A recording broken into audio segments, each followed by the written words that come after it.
A TED Talk. A tiny double strand of DNA.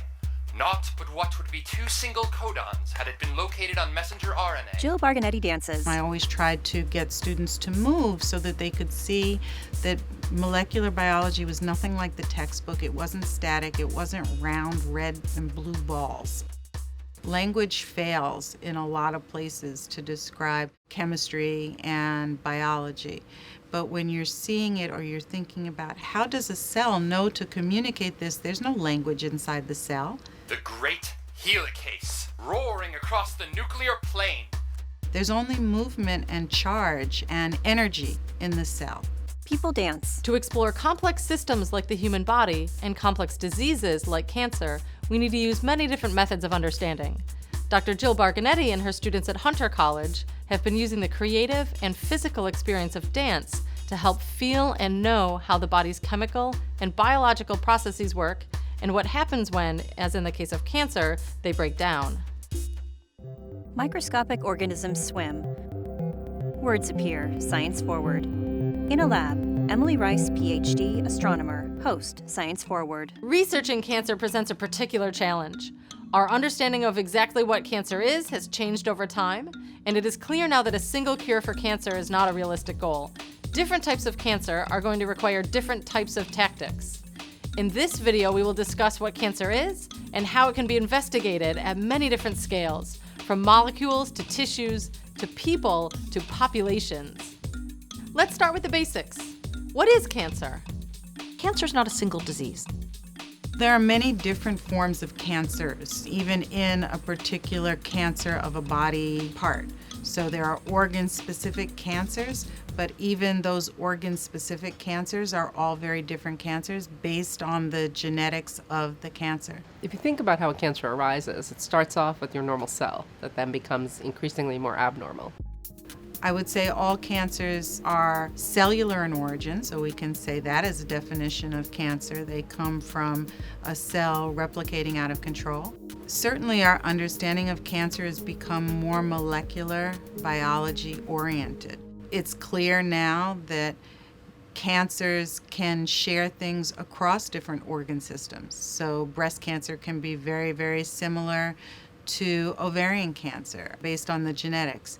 So I think that our genetic understanding has moved cancer understanding along. Sarah Schlesinger. If you read the history of medicine, the paradigm for understanding things has changed or not changed over centuries. And cancer means a tumor that has the ability to invade and metastasize. So invade means push the boundary, typically of a basement membrane, of the organ or tissue in which the cancer is arising.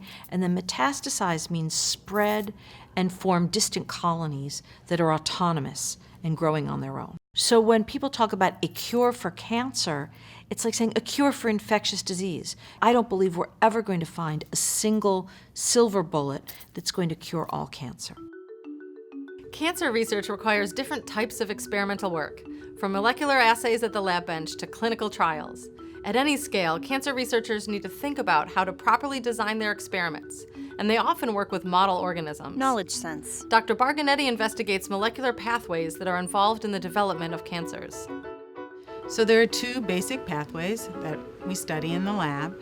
They concern 2 particular molecules or proteins, P53 and MDM2, and both are made from genes. The experiments that we do in this lab are biochemical and molecular biology based. We use a number of different model systems. Knowledge sense. So we use cell culture, where we are able to genetically engineer human cancer cells to get rid of the proteins in question. When we put those cells into animal models, we can see that those cells that once were metastatic are no longer metastatic, that they change their aggressive qualities, so it helps us to then figure out what are the pathways that are pushing those aggressive qualities. We also use patient-derived cancers and put those into animal models to try to figure out ways to better detect the cancer cells based on our targeted therapies. Lastly, we use a microscopic worm model and try chemotherapeutics in the microscopic worm model. All 3 of our models are looking at dysfunctional P53 regulation. So they all have that in common. We try to utilize similar drug approaches in all three. So that means that we are treating the mice, we are treating the tissue culture, and we are treating the worms, all with the same chemotherapeutic drugs at similar concentrations and dosages, and looking to see how they affect those downstream pathways that we're interested in. Even though these experiments take place using different models, they can complement each other. Lisette Delgado Cruzada. The questions that can be asked really depend on the system that you're using. When we are working in a cell culture environment, or when we're looking at cells, the cells can be manipulated easily. We can manipulate their genome, we can manipulate what do we want to do inside the cells, express genes and proteins and modify things. So we can do a lot of studies that tells us about the regulation of, let's say, a particular pathway that is relevant on disease, or the modification of the protein. However, when we're looking at individuals, we can measure things, but we cannot really manipulate anything. So we use these two different systems to actually confirm information and to guide us. Knowledge sense. In a lab. Cell culture experiments are usually carried out on individual cells that are growing not in the form of a tumor. We try to imitate the best possible that environment by growing cells in culture, but the conditions will be very different. However, the molecular mechanisms underlying these processes should be very similar. At the lab bench, scientists work with cells in petri dishes and with model organisms like mice and microscopic worms. But how do we get from that to figuring out what is happening in a human body? The answer is translational research. Niroshana Ananda Sabapathy. Initially, we thought that we would be at the bench and we would be able to translate bench findings into patients. And that was what the old definition of translational was, that you're doing some science, you're doing it in a mouse, you find an interesting gene, you develop antibodies against that, and now you put those into patients. That is an example of very direct translational research by the old version of it. Now translational has come to mean almost anything that also involves human tissues, because we're doing so much what we're learning from our patients now directly, and we use that to actually go the other way to inform. We say bedside back to bench, and some people go bedside to bench and back, or bench to bedside and back. So I define translation as anything that involves human populations, human genomes, and human tissues. Anything where there is direct clinical relevance, I think of as translational. Training in clinical investigation is not typically part of medical school, or hasn't been, though I think many schools are now including it in their curriculum. So historically, there's basic science, which is really understanding how the world works, which frankly is immensely fun and very cool. And then there's clinical care, which is taking care of patients, which is also very interesting, very important, and I don't think anybody who does it ever goes home at the end of the day and wonders why they went to work that day.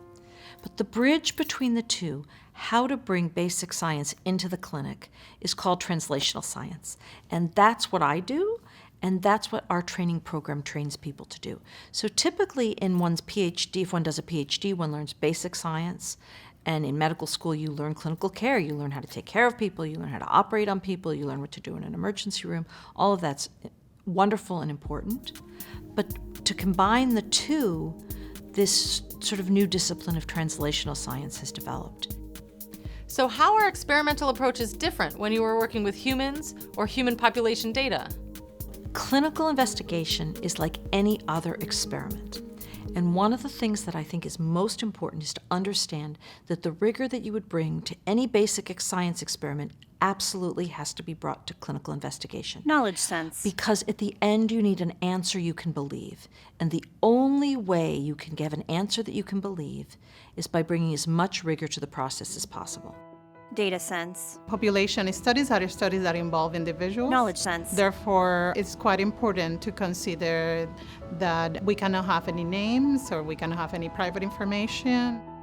It is important for the students to understand that clinical samples are quite precious because individuals have donated their time and their actual sample to participate in a study. So I stress to almost no end the importance of being extremely careful with this material, but also how important it is that we actually have access to some samples that came from a person that has a particular disease and they're willing to give us some of that sample for us to understand what's happening. But at the end of the day, it is still an experiment. So therefore, it needs controls. Knowledge sense. A control is a group of individuals who don't receive the treatment, or they receive what's called a placebo. A placebo is a blank treatment. It could be sugar water, it could be salt water, but it's something that you think is going to be inactive. And with human beings, placebos are particularly important because a lot of how people respond to things has to do with what's in their head, and there's what's called the placebo effect. So one of the really key parts of most clinical trials is that people are what's called blinded. It means we don't know who's getting the intervention and who's not. But not only do the participants have to be blinded, but the investigators do as well. So it's best to get the clearest, most correct, truest result. So I think if I had to give you a single takeaway, the most important thing that we teach our clinical scholars is the same dictum of first do no harm applies to clinical investigation because it's human beings. When you sit with a research participant, you wear two hats. You wear the physician hat and you wear the scientist hat. And the physician hat always has to come first. And the day it doesn't is the day you need to leave, in my view. The topic cancer biology is enormous, encompassing multiple scales and fields of scientific inquiry. But ultimately, we are trying to figure out a problem that so many of us face, personally or through people we know. It is a topic that unites us. The polymerase wants to help. In our performance at the end of the semester, the performance is their final exam, and they've all written a paper about a cancer gene, and then they choreograph a piece for it. And they use choreo poem in their pieces, and they use contact improvisation in their pieces. And in addition to them doing their pieces, I also perform one piece, which is a choreo poem piece, which has to do with how cancer unites the human family. And one of the things that I'm trying to teach them is that these genes are in common between all of us. There is no discrimination between the races for people getting cancer. All races get cancer, all people get cancer, and those genes are in common. On stage, students dance. Science Forward. CUNY.IS/Science Forward.